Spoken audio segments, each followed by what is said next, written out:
Welcome back to World Crisis Radio. Webster Tarpley here in Washington, D.C.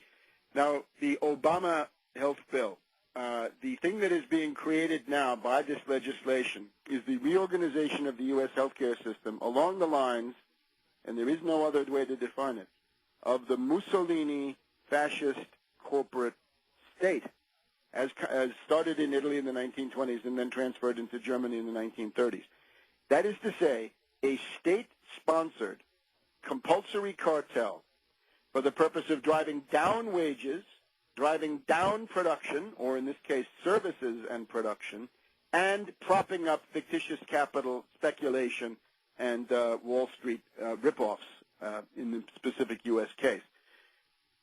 How does this happen? Now, the state-sponsored compulsory cartel, or better yet, government-sponsored for U.S. conditions, a government-sponsored compulsory cartel essentially says that you're not being offered Medicare for all. You're not being offered a government plan, as in the case of Medicare, which works as well as anything, but you're going to be forced to buy. You are going to be compelled, coerced, at gunpoint practically, into buying insurance from a private, for-profit, deregulated company with golden parachutes and stockholders and dividends and all the rest of it, all money that's taken out of healthcare, out of your pocket and into their pocket, and you are forced to buy this, a clearly unconstitutional procedure.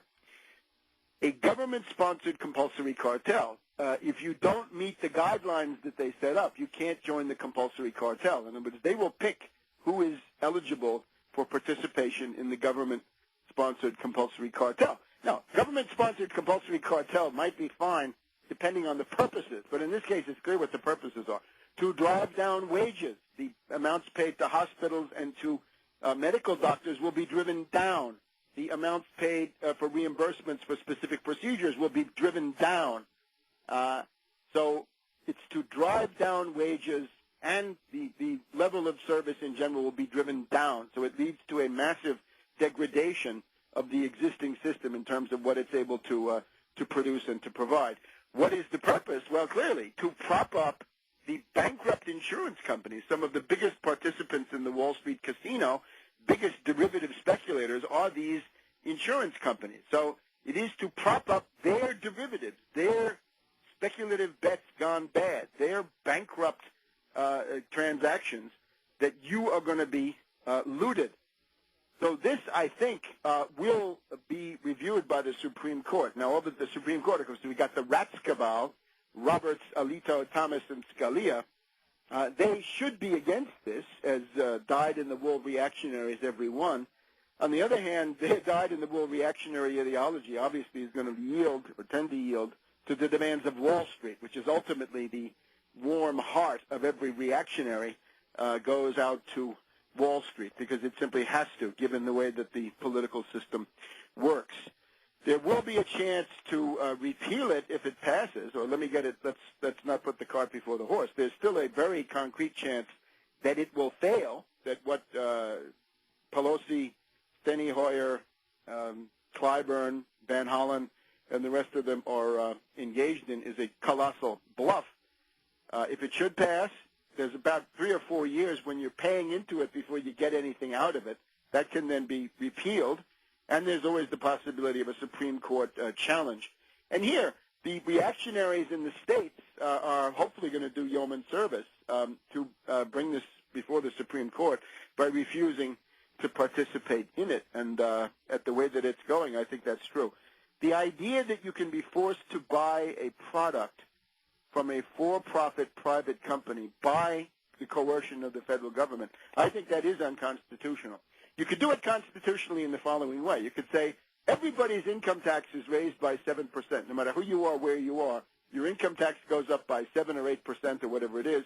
And then if you buy insurance and can show that you've bought it, we'll then give you a tax credit for the equivalent amount.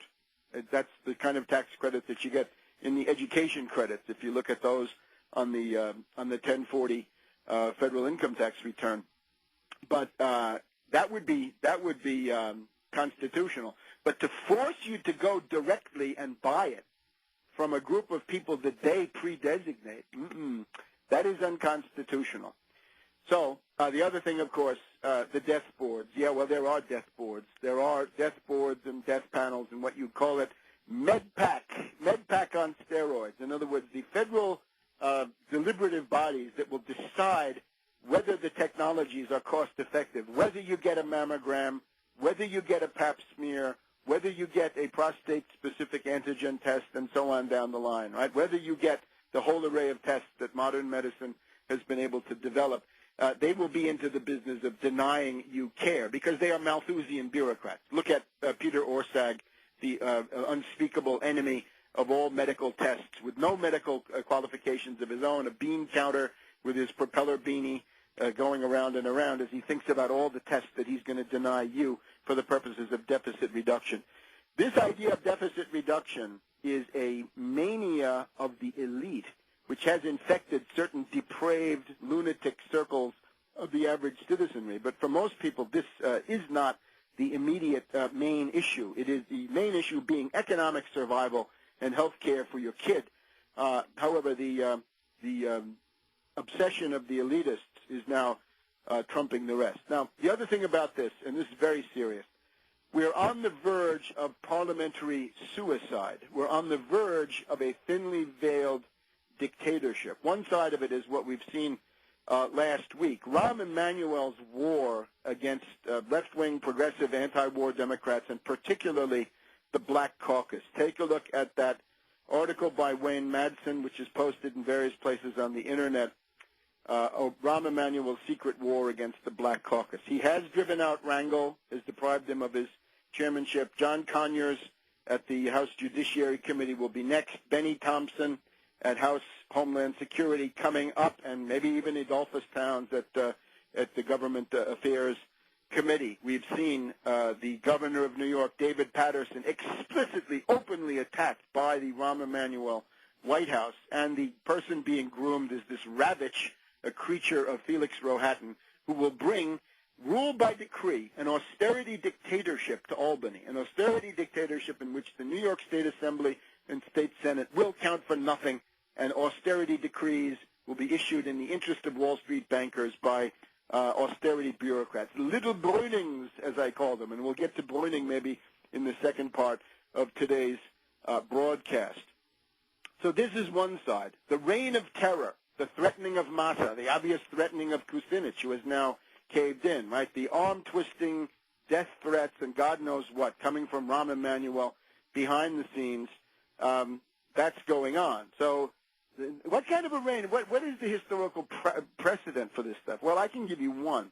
I've often compared Obama to Mussolini, and I think this is the right comparison. I've talked about now the Mussolini fascist corporate state as the structural model, institutional model for the Obama health care plan. Let's look at Mussolini's relations with the Italian parliament. Remember, Mussolini took power in October of 1922 after the March on Rome.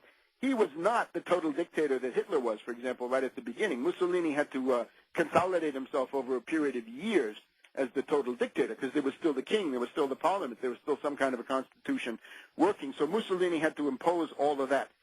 One of the things Mussolini did was, of course, the reign of terror against the parliament, that is to say beatings, killings, threats, killings of relatives, and so forth. Today we have deem and pass. We deem that the Senate bill has been passed in the House, and we add the following reconciliation. So this is a way to get around voting and get around majority rule. I think probably unconstitutional, but certainly more in the spirit of Mussolini than of anything else.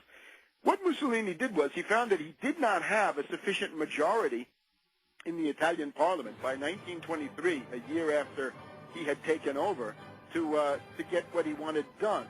So he came up with something called the legge truffa, the swindle law, let's call it, to get a majority. And I'll tell you how that goes in probably the sixth segment. We'll be back in just a minute.